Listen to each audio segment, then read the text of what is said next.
अंदर क्या बातें होती हैं ये सब कुछ हम लोगों ने अपने राष्ट्रीय अध्यक्ष जी पर छोड़ दिया है। वह उनका जो निर्णय होगा उस पर हम लोग सब लोग साथ हैं।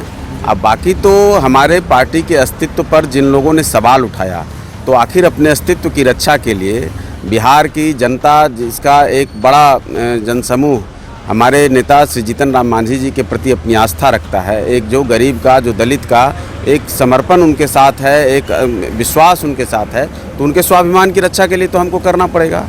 नमस्कार, न्यूज़ फॉर नेशन देख रहे हैं आप। मैं हूं आपके साथ धीरज सिंह।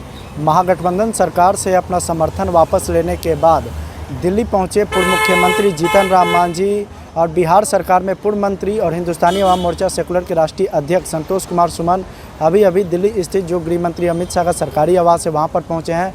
विजुअल के माध्यम से देख सकते हैं कि गृह मंत्री अमित शाह के पास दोनों पिता पुत्र पहुंचे हैं और जो एनडीए में उनके शामिल होने की जो अटकलें थी वो अब कहीं ना कहीं पुष्टि होती हुई उनकी नज़र आ रही है। चूँकि पहले से ही कयास लगाए जा रहे थे कि महागठबंधन से अलग होने के बाद जीतन राम मांझी और संतोष मांझी का अगला कदम क्या होगा, किस मुद्दे को लेकर बातचीत होगी। हमारे साथ है पार्टी के मुख्य प्रवक्ता श्याम सुंदर शरण जी, यहाँ पर आए हुए हैं। सर, आप लोग अमित शाह के पास मिलने के लिए आए हैं, क्या माना जाए कि एनडीए में शामिल होने की जो अटकलें थी वो पुष्टि होती हुई नज़र आ रही है उसकी? देखिए, अभी जब तक कोई बात तय नहीं होती है, कुछ बात जब तक हमारे नेता गए हैं, अंदर क्या बातें होती हैं ये सब कुछ हम लोगों ने अपने राष्ट्रीय अध्यक्ष जी पर छोड़ दिया है।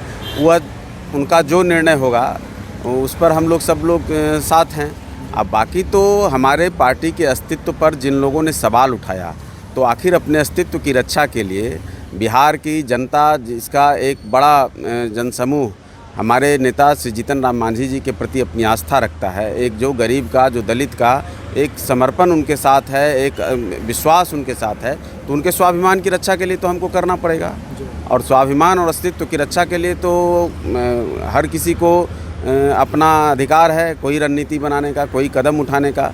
तो हम लोग भी अब तो देखेंगे कि बिहार में हमको कौन विलय कराता है या हम किसको धूल धूसरित कराते हैं, तो आने वाला समय बताएगा। उम्मीद है अमित शाह और बीजेपी से कि वो आपके स्वाभिमान की रक्षा करेंगे? देखिए, मैं कोई बहुत पॉलिटिकल भाषा नहीं इसमें बोलूँगा। ये तो सच है कि अगर कोई दो लोग मिल रहे हैं तो जहाँ अगर कुछ होप न हो तब तो मुलाकात होने का कोई प्रश्न नहीं है।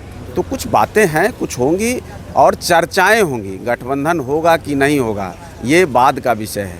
वर्तमान राजनीतिक हालात पर कुछ तो चर्चा ज़रूर होगी। आज आप लोग यहाँ पर मिलने आए हैं। आरजेडी और जेडीयू के लोग तो पहले से ही कह रहे थे कि इसकी जानकारी हमें पहले से ही थी, इसीलिए महागठबंधन से उनको जाने के लिए हम लोगों ने विवश कर दिया था उनको। हाँ, तो देखिए, वो लोग तो दिव्य ज्ञान वाले हैं ना। अब ऐसे हम लोग सुन रहे हैं कि मुख्यमंत्री जी का तबीयत कल से ख़राब है, तमिलनाडु जाने वाला रद्द हो गया प्रोग्राम। कल को 23 तारीख वाला क्या होगा नहीं होगा ये आने वाला समय बताएगा। ऐसे भी उनके पलटी मारने का समय आ रहा है, जुलाई अगस्त में उनका पलटासन चलता है, ये तो हम लोग सब जानते हैं। उनको जवाब देना चाहिए कि हरिवंश बाबू का इस्तीफ़ा क्यों नहीं हो रहा है। हरिवंश बाबू राज्यसभा के उपसभापति कैसे बने हुए हैं, और अगर बने हुए हैं, अगर नीतीश कुमार जी की बात नहीं मानते हैं, अगर अब जनता दल यूनाइटेड में ऐसे लोग हो गए हैं जो नीतीश कुमार के भी सिद्धांतों के विपरीत काम कर रहे हैं, तो ये तो उनके लिए बड़ा प्रश्न है। तो उनको तो अब या तो हरिवंश जी को पार्टी से बाहर करने का अपना एक रास्ता देखना चाहिए था। तो गठबंधन के कोई लोग अगर मिल लेंगे तब उनको दिव्य ज्ञान मिलता है, और अपनी पार्टी के लोग जो दिन रात बैठकर वहाँ कर सब कुछ खेला कर रहे हैं वो उनको नहीं समझ में आ रहा है। तो जिसकी बात का कोई मतलब नहीं है, सुबह शाम अपनी बातों से पलटना है, तो फिर उसको क्या आप कहेंगे? उनकी बातों का अब हम लोग भी नोटिस नहीं लेते। आप लोग भी जान रहे हैं कि थोड़ा मेमोरी अब गड़बड़ा रहा है, तो अब क्या करिएगा।